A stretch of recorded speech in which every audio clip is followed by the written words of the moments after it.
Think about the last person who broke your heart. Now, think about the one before that. And if you are honest, truly honest, notice something. There is a pattern. Not in their face or their name or the color of their eyes. Something deeper. Something in the way they made you feel. The push and pull. The uncertainty. The moments of intensity followed by the silence that left you wondering what you did wrong. You have been here before. Maybe more than once. And somewhere in the back of your mind, a question has been quietly waiting for you to finally look at it. Why does this keep happening? The answer is not bad luck. It is not coincidence, and it is definitely not that you are broken or cursed or somehow uniquely destined for disappointment. The answer is written into the oldest parts of your psychology, encoded before you were old enough to have any say in the matter, and it has been quietly running your romantic life ever since. This is the story of how your earliest experiences built a template, and why that template keeps pulling you back to the same kind of person, no matter how many times you tell yourself that this time will be different. Start at the beginning. Your beginning. You arrived in the world entirely helpless. You could not feed yourself, protect yourself, or regulate your own emotions. Everything you needed came from one source, the person who cared for you.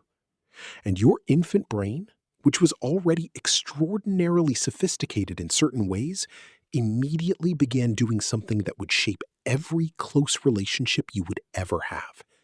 It began building a model, a working model of what love feels like, what it costs, what you have to do to keep it, what happens when it goes away. Psychologist John Bowlby spent decades developing what became known as attachment theory, and his central insight was deceptively simple. The way your earliest caregiver responded to your needs did not just affect your childhood, it created a template, a deeply embedded expectation about how intimacy works that you carry into every romantic relationship for the rest of your life. Your nervous system learned, before you had words for any of it, what closeness feels like and what it requires of you. And here is where it gets complicated. If your earliest caregiving was consistent and warm, if your needs were met reliably, if you were soothed when you cried and celebrated when you thrived, your nervous system learned that closeness is safe, that you can want someone without losing yourself, that love does not require you to diminish or perform or hold your breath. But if your earliest caregiving was inconsistent, sometimes warm, sometimes distant, sometimes overwhelming, sometimes withdrawn, your nervous system learned something entirely different. It learned that love is uncertain, that you have to work for it, that the moments of connection are precious because they might disappear. And it learned critically to associate that particular feeling, that anxious reaching, that not quite sure where you stand feeling, with intimacy itself, with love itself. Researcher Mary Ainsworth extended Bowlby's work in the 1970s through a now famous experiment called the strange situation, in which she observed how young children responded when briefly separated from their caregivers. What she found was a map of the internal world. Some children were securely attached, distressed when their caregiver left, quickly soothed when they returned. Others were anxiously attached, deeply distressed, difficult to soothe, unable to settle even after the caregiver came back, as if they could not trust that the safety would last.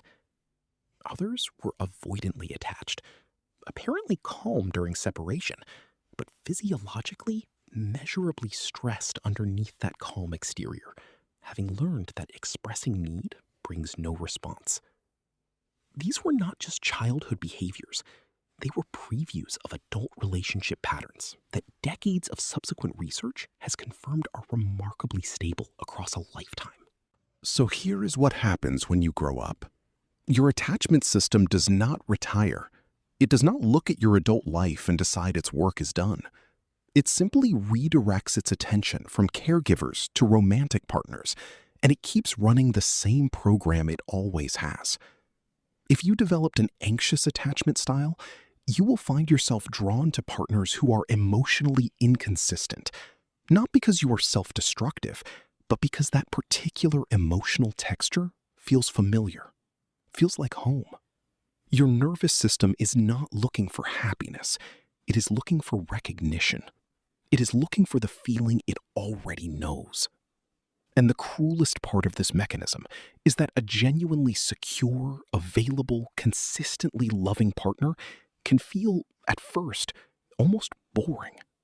Not because there is anything wrong with them, but because your nervous system has no template for that kind of steadiness. It does not produce the familiar chemical cocktail of anxiety and relief that your early experiences taught you to associate with love. Psychotherapist and author Harville Hendrix developed a concept he called Imago theory, which extends this idea even further. The word imago comes from the Latin for image, specifically the unconscious image your mind assembles of the composite caregiver from your early life, not an idealized version, the real one, the one who was sometimes warm and sometimes distracted, sometimes present and sometimes gone. Your imago is a blueprint built from the best and worst of the people who first showed you what love looked like. And according to Hendrix, your unconscious mind is not just passively carrying this blueprint. It is actively searching for someone who matches it.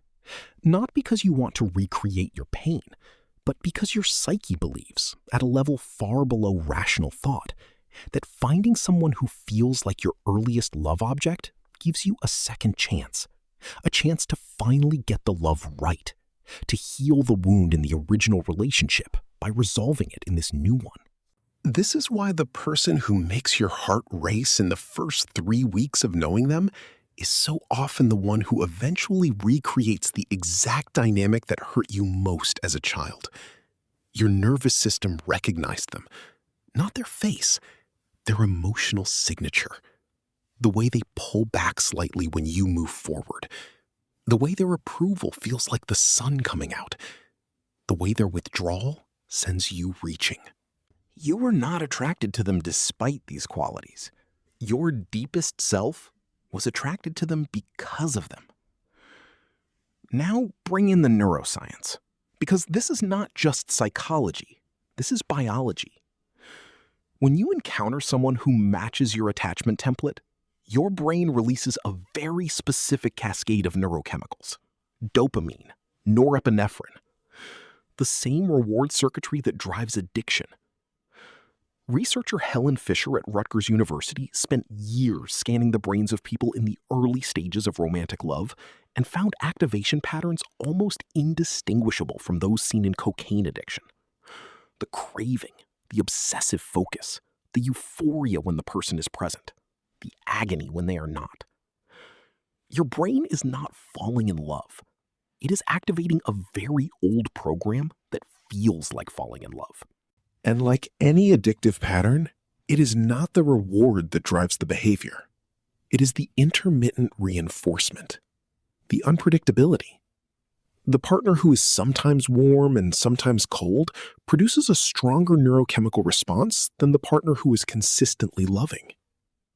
Your brain, like all brains, is wired to pay closer attention to unpredictable rewards than to reliable ones. The partner who keeps you guessing is not keeping you interested. They are keeping you hooked through a mechanism your nervous system cannot easily distinguish from love. So, what do you do with this? The first thing is the hardest. You stop interpreting intensity as depth. You stop assuming that the relationship that makes you feel the most is the relationship that is best for you. That electricity you feel in the early days with someone who is emotionally unavailable is not a sign of connection. It is your attachment system lighting up in recognition. It is your nervous system saying, I know this feeling. It is not your soul saying, I have found my person. The second thing is to sit with what secure love actually feels like when you encounter it. Because if you have spent your life calibrated to anxious attachment, genuine security will feel unfamiliar. It may even feel flat. You may find yourself creating drama or pulling away or finding reasons it cannot work. Not because the person is wrong for you, but because your nervous system is trying to recreate the conditions it knows how to navigate. Recognizing that impulse is the beginning of being able to choose differently. Therapists who work within attachment frameworks, including those trained in approaches developed by Sue Johnson, whose emotionally focused therapy has decades of research behind it, consistently find that awareness of your own attachment patterns is the single most powerful thing you can bring into a relationship. Not to analyze your partner, to understand yourself, to know why certain behaviors trigger you, to understand what you are actually reaching for when you reach. You did not choose your early experiences. You did not design your attachment system. You were handed a template by people who were themselves working from templates they were handed, going back further than either of you can see. But you are the first generation of yourself who knows that the template exists. And that changes everything. Because the next time you feel that familiar pull towards someone who makes your heart race and your nervous system hum with that particular anxious electricity, you can pause. You can ask a different question. Not, is this person making me feel alive? But is this person making me feel familiar? And familiar, it turns out, is not the same thing as right. The person who broke your heart all those years ago gave you something you did not ask for and could not have refused. They gave you your first map of love, drawn in the only language available to them, with all its gaps and distortions intact. You have been following that map ever since. Now you know it is a map, and maps, unlike instincts, can be redrawn.